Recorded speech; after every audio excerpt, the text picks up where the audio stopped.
ലാൽ സലാം 2025 സമ്പൂർണ്ണമായും ഒരു മോഹൻലാൽ വർഷം തന്നെയാണ്. തുടക്കം മുതൽ മോഹൻലാൽ കളം നിറഞ്ഞാടുന്ന കാഴ്ച തന്നെ കാണാൻ കഴിഞ്ഞു. റിലീസാണേലും നേരിട്ടുള്ള റിലീസാണേലും അങ്ങനെ തന്നെ. അതിനിടയിൽ ഒരു ഇന്ത്യൻ അല്ലെങ്കിൽ ഒരു മലയാളി നടന് കിട്ടുന്ന ആദ്യത്തെ ഏറ്റവും വലിയ അവാർഡ് ലഭിക്കുകയാണ്. ദാദാ സാഹേബ് ഫാൽക്കെ അവാർഡ്. അടൂർ ഗോപാലകൃഷ്ണന് ശേഷം ആദ്യമായി ഒരു മലയാളിക്ക് ലഭിക്കുകയാണ്. അതും ഒരു നടനിൽ ആദ്യമായി നേടുന്നതും മോഹൻലാൽ തന്നെയാണ്. എമ്പുരാൻ എന്ന ചിത്രമാണ് മോഹൻലാലിൻ്റെ റെക്കോർഡ് തീർത്തത്. ഏതാനും വർഷങ്ങളായി വലിയ പരാജയങ്ങളും വലിയ രീതിയിലുള്ള ഹിറ്റുകളും ഒന്നുമില്ലാതിരുന്ന മോഹൻലാലിന് 2025 അമ്മാതിരി ഒരു കൊടൂര വർഷം തന്നെയായിരുന്നു. കേരള ബോക്സ് ഓഫീസിൽ നിന്ന് തന്നെ ഏകദേശം 80 ലക്ഷം രൂപയ്ക്ക് മുകളിലാണ് ഈ ഒരു സിനിമ നേടിയത്. വേൾഡ് വൈഡായിട്ട് 265 കോടിയോളം രൂപയാണ് സിനിമയ്ക്ക് നേടാൻ കഴിഞ്ഞത്. പിന്നീട് വന്നത് തുടരും. വലിയ പ്രതീക്ഷകളോ കാര്യങ്ങളോ ഒന്നുമില്ലാതെ വന്ന ഒരു കുഞ്ഞൻ ചിത്രം 250 കോടിക്കടുത്തുള്ള കളക്ഷൻ നേടി റെക്കോർഡ് തീർത്തു. കളക്ഷൻ മാത്രമല്ല, ജനങ്ങളെ മുഴുവൻ ഇഷ്ടപ്പെടുത്തുന്ന ലെവലിലുള്ള ഒരു സിനിമ. വീണ്ടും പഴയ മോഹൻലാലിനെ തിരിച്ചു കിട്ടുന്നു എന്നുള്ള ആ ഒരു കാര്യം.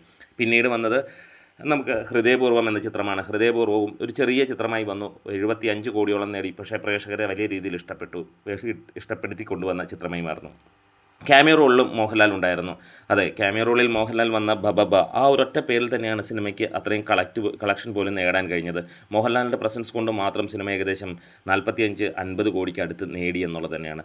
ഇവിടെയാണ് ലാൽ മാജിക് നമുക്ക് മനസ്സിലാകുന്നത്. ഇതുകൂടാതെ റിലീസ് ചിത്രവും ഉണ്ടായിരുന്നു. റിലീസ് ചിത്രമായി വന്ന ഛോട്ടാ മുംബൈ അക്ഷരാർത്ഥത്തിൽ തരംഗമാക്കുക തന്നെയാണ് ചെയ്തത്. ഛോട്ടാ മുംബൈ ഒരു രക്ഷയുമില്ലാത്ത ലെവലിൽ കത്തിച്ചപ്പോൾ പിന്നീട് നമുക്ക് അടുത്ത ചിത്രം പിന്നീട് വന്ന രാവണപ്രഭു ശരിക്കും ഒരു ഓളം തന്നെ ഉണ്ടാക്കിയത്. തിയേറ്ററുകളിൽ പ്രകമ്പനം സൃഷ്ടിച്ച് തന്നെ സിനിമ തിയേറ്ററുകളെ അടക്കി വാണു എന്ന് തന്നെ പറയാം.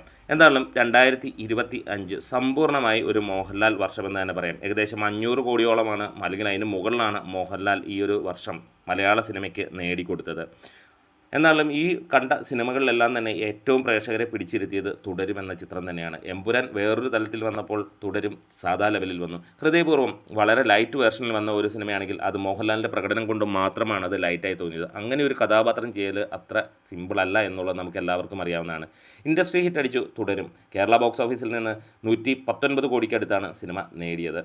എന്താണേലും വേൾഡ് വൈഡായിട്ട് ആ ഒരു സിനിമ ജനങ്ങളുടെ ഹൃദയത്തിൽ കയറിപ്പറ്റി. 200-250 കോടി എന്നുള്ളതല്ല, എല്ലായിടത്തുള്ള ജനങ്ങൾക്കും ആ ഒരു സിനിമ വലിയ രീതിയിൽ ഇഷ്ടപ്പെടുത്തി.